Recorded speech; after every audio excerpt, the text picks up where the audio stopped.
உலகமே எதிர்பார்த்த விடயம் சற்று முன்னர் நடந்து முடிந்திருக்கிறது. உலக மக்கள் அனைவரும் ஆர்வத்துடன் வரவேற்று கொண்டிருந்த சம்பவம் இன்று அதிகாலை 3:30 மணிக்கு வெற்றிகரமாக இடம்பெற்றுள்ளது. அந்த சம்பவம் என்ன? சர்வதேச விண்வெளி நிலையத்தில் இருந்து சுனிதா வில்லியம்ஸ் உட்பட அவரது குழுவினர்கள் டிராகன் களம் மூலம் புளோரிடா கடலில் வெற்றிகரமாக தரையிறங்கியுள்ளனர். இதுதான் உலகமே எதிர்பார்த்த ஒரு சம்பவமாக பதியப்பட்டுள்ளது. வரலாற்று சிறப்புமிக்க இந்த சம்பவம் இன்று காலை வெற்றிகரமாக இடம்பெற்றது. சர்வதேச விண்வெளி நிலையத்திலிருந்து 286 நாட்களுக்கு பின்னர் சுனிதா வில்லியம்ஸ் பூமிக்கு திரும்பியுள்ளார். இந்திய நேரப்படி அவர் இன்று அதிகாலை சுமார் 3:30 மணியளவில் அவர் அங்கிருந்து பயணித்த ஸ்பேஸ் எக்ஸ் டிராகன் விண்கலம் புளோரிடா மாகாணத்துக்கு அருகிலுள்ள கடலில் விழுந்து மிதந்தது. போர்ட் பெல்மோர் மற்றும் சர்வதேச விண்வெளி நிலையத்தின் சக பணியாளர்களான அமெரிக்க விண்வெளி வீரர் நிக் கேக், ரஷ்ய விண்வெளி வீரர் அலெக்சாண்டர் கோர்புனோவ் ஆகியோருடன் இணைந்து அவர் பூமிக்கு திரும்பினார். நால்வரும் பயணித்த டிராகன் களம் படிப்படியாக தனது வேகத்தை குறைத்து பெருங்கடலில் விழுந்தது. அதனை டால்பின்கள் சூழ்ந்தன. விண்கலம் கடலில் வீழ்கின்ற போது அதை சுற்றி பல டால்பின்கள் மேற்புறத்தில் நீந்திக் கொண்டிருப்பதை நாசாவினுடைய கேமராக்கள் படம் பிடித்தன. அது மீட்பு குழுவுக்கு கிடைத்த பெருமை என நாசா நகைச்சுவையாக பதிவு செய்தது. சுனிதா வில்லியம்ஸ் மற்றும் குழுவினர் சர்வதேச விண்வெளி நிலையத்தின் சக பணியாளர்களிடம் விடைபெற்றது முதல் 17 மணி நேர பயணத்தை நிறைவு செய்து அவர்கள் பூமிக்கு வந்தடைந்த வரலாற்று சிறப்புமிக்க தருணங்களை நாசா பதிவு செய்துள்ளது. கடலில் விண்கலம் இறங்கியதுடன் நாசா மீட்பு குழு அதனை நெருங்குகிறார்கள். நெருங்கிய அவர்கள் கடலில் இருந்து அதனை மீட்டு டிராகன் விண்கலம் கப்பலில் வைக்கப்படுகிறது. அதன் பின்னர் சுனிதா வில்லியம்ஸ் மற்றும் குழுவின் கமாண்டரான நிக் கேக் முதல் ஆளாக டிராகன் விண்கலத்தில் ஒவ்வொருவராக வெளியே வருகின்றனர். டிராகன் விண்கலத்திலிருந்து சுனிதா வில்லியம்ஸ் நகரும் ஸ்ட்ரெச்சரில் அழைத்து வரப்படுகிறார். டிராகன் விண்கலத்திலிருந்து போர்ட் பெல்மோர் ஸ்ட்ரெச்சரில் அழைத்து வரப்படுகிறார். படிப்படியாக நால்வரும் நகரும் ஸ்ட்ரெச்சரில் வெளியே அழைத்து வரப்படுகின்றனர். விண்கலம் பத்திரமாக கடலில் விழுந்த காட்சியை நாசா தற்பொழுது காணொளியாக வெளியிடுகிறது. விண்கலத்திலிருந்து வெளியே வருகின்ற சுனிதா வில்லியம்ஸ் சிரித்தபடி கையை அசைத்து தனது மகிழ்ச்சியையும் ஆரவாரத்தையும் வெளிப்படுத்தினார். போர்ட் பெல்மோர் மற்றும் சர்வதேச விண்வெளி நிலையத்தின் சக பணியாளர்களான அமெரிக்க விண்வெளி வீரர் நிக் கேக், ரஷ்ய விண்வெளி வீரர் அலெக்சாண்டர் கோர்புனோவ் ஆகியோருடன் இந்திய நேரப்படி நேற்று காலை 10:35 மணிக்கு சர்வதேச விண்வெளி நிலையத்தில் இருந்து புறப்பட்டார் சுனிதா வில்லியம்ஸ். 17 மணி நேர பயணத்துக்கு பின்னர் அவர்கள் பூமியை வந்தடைந்தமை வரலாற்று சிறப்புமிக்க சம்பவமாக பார்க்கப்படுகிறது. ஸ்பிளாஷ்டவுன் என்ற முறையில் கடல் பகுதியில் விண்கலம் இறங்குகிறது. அதாவது விண்கலம் இறங்குகின்ற போது கடலில் உள்ள தண்ணீர் மிக பெரும் அளவில் தெறிக்கும் என்பதால் அந்த செயல்முறையை ஸ்பிளாஷ்டவுன் என அழைக்கிறார்கள்.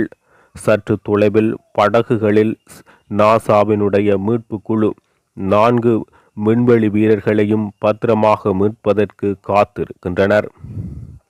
விண்கலம் விழுந்த பின்னர் அவர்களை பத்திரமாக அவர்கள் மீட்டனர். இந்த நிலையில் பல்வேறு திடுக்கிடும் சம்பவங்களும் திகில் சம்பவங்களும் இடம்பெற்றது. அந்த வகையில் டிராகன் விண்கலம் பூமியில் வளிமண்டலத்துக்குள் நுழைகின்ற போது சற்று நேரத்துக்கு கட்டுப்பாட்டு அறையுடனான தகவல் தொடர்பு துண்டிக்கப்படுகிறது. இது வழக்கமான நடைமுறையாகும். அப்போது விண்கலத்தை சுற்றி 1927 டிகிரி செல்சியஸ் வெப்பநிலை இருந்தது. டிராகன் விண்கலத்தின் வெப்ப தடுப்பு ஓடுகள் உள்ளே இருந்த விண்வெளி வீரர்களை பாதுகாத்தது. சிறிது நேரத்துக்கு பிறகு தகவல் தொடர்பு மீட்கப்பட்டு கடலில் இறங்குவதற்கான பணிகள் தொடங்கப்பட்டன. தன்னிச்சையாக விண்கலம் பூமியை நோக்கி விரைந்தது. விண்கலம் சுமார் 27,000 கிலோமீட்டர் வேகத்தில் வந்து கொண்டிருந்தது. பின்னர் விண்கலத்தின் வேகத்தை குறைக்கும் பராசூட்டுகள் விரிந்தது. நாசாவின் கேமராக்களில் இந்த நிகழ்வுகள் தெளிவாக படம் பிடிக்கப்பட்டு வரலாற்று சிறப்புமிக்க நிகழ்வுகளாக பகிரப்படுகிறது. கடலில் விழுந்த விண்கலம் நாசாவின் மீட்பு குழுக்களால் படகுகள் மூலம் பத்திரமாக கடலுக்குள் இருந்து கப்பலுக்கு எடுத்து வரப்பட்டது. விண்கலம் கடலில் விழுகின்ற போது அதை சுற்றி பல டால்பின்கள் மேற்புறத்தில் நீந்திக் கொண்டிருந்தன. நாசாவின் கேமராக்கள் அதனை அழகாக படம் பிடித்து காட்டுகிறது. கடலில் இருந்து விண்கல மீட்பு படகில் ஏற்றப்பட்ட போது அதில் இருந்த கடல் நீர் பெருமளவு வெளியேறியது. Sunita Williams, Butch Wilmore Boeing Starliner மூலமாக கடந்த ஆண்டு ஜூன் 5 சர்வதேச விண்வெளி நிலையத்துக்கு செல்கிறார்கள். அவர்கள் பூமிக்கு திரும்பிய ஹே கோர்பனேவ் ஆகிய இருவரும் 6 மாத பயணமாக ஸ்பேஸ் எக்ஸ் டிராகன் மூலம் கடந்த செப்டம்பரில் அங்கு சென்றனர். திட்டக்காலம் நிறைவடைந்து விட்டதால் அவர்களும் சுனிதா வில்மோருடன் இணைந்து பூமிக்கு திரும்பினர். அவர்களை பூமிக்கு அழைத்து வந்த ஸ்பேஸ் டிராகன் விண்கலத்தில் 4 இருக்கைகள் காணப்பட்டன. சர்வதேச விண்வெளி நிலையத்தில் திட்டமிட்டதற்கு மாறாக பல மாதங்கள் தங்கியிருக்க நேரிட்டது சுனிதா வில்லியம்ஸ் உட்பட அவரது குழுவினருக்கு. சுனிதா வில்லியம்ஸும் புஷ் வில்மோரும் அங்கு பல சாதனைகளை படைத்தார்கள். இந்த விண்வெளி பயணத்தின் போது அவர்கள் 900 மணி நேர ஆராய்ச்சிகளை செய்திருக்கிறார்கள். நாசாவின் விண்வெளி செயல்பாடு இயக்குநரகத்தின் ஜோயல் மொண்டல்பூனா இந்த தகவலை தெரிவிக்கிறார். சுனிதா, புஷ் ஆகியோர் விண்வெளி நிலையத்தில் பணியாற்றிய காலத்தில் 150 பரிசோதனைகளை மேற்கொண்டதாக அவர் கூறுகிறார். நாசா விண்வெளி வீரர்கள் செய்திருக்கும் பணி தேசத்துக்கு நன்மை பயக்கும் என்றும் தசாப்தத்தின் இறுதிக்குள் செவ்வாய் கிரகத்தின் மனிதரை தரையிறக்கும் இலக்கை நாசா அடையும் வாய்ப்பை அதிகரிக்கின்றது என மொடல் பானு தெரிவிக்கின்றார். 61 வயதான வில்மோர், 58 வயதான சுனிதா இருவரும் போயிங் ஸ்டார்லைனர் விண்கலம் மூலமாக கடந்த ஆண்டு சர்வதேச விண்வெளி நிலையத்துக்கு செல்கின்றனர். 8 நாட்களில் பூமிக்கு திரும்பி வர வேண்டிய திட்டத்தின் அடிப்படையில் அவர்கள் களமிறக்கப்படுகிறார்கள்.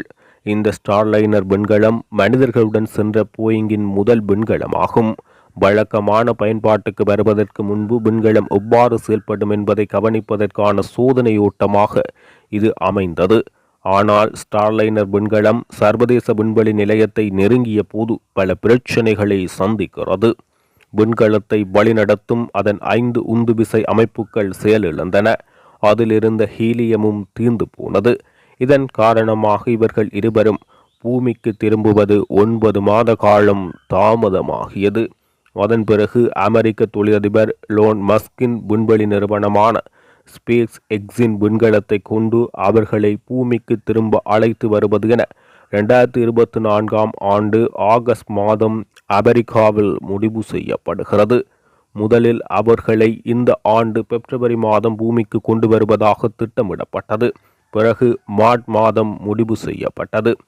சர்வதேச விண்வெளி மையத்தில் சிக்கியுள்ள 2 விண்வெளி வீரர்களையும் விரைவில் பூமிக்கு அழைத்து வருமாறு ஜனாதிபதி டொனால்ட் ட்ரம்ப் கூறியுள்ளதாகவும், நாங்கள் அப்படியே செய்வோம். பைடன் நிர்வாகம் இத்தனை காலம் அவர்களை அங்கேயே விட்டுவிட்டது மிகவும் மோசமானது என எலோன் மஸ்க் தமது எக்ஸ் தளத்தில் பதிவிடுகிறார். தற்பொழுது சுனிதா வில்லியம்ஸ் உட்பட அவரது குழுவினர் வெற்றிகரமாக பூமிக்கு திரும்பியுள்ளனர். All sweeps and unfired ordnance checks are nominal. Rigging is in progress. Approximately 25 high altitude plane, we'll continue to and move there you see it on your screen. Next up is a process called rigging, which you see happening right now on your screen. This is when and splashdown. Crew 9 back on Earth.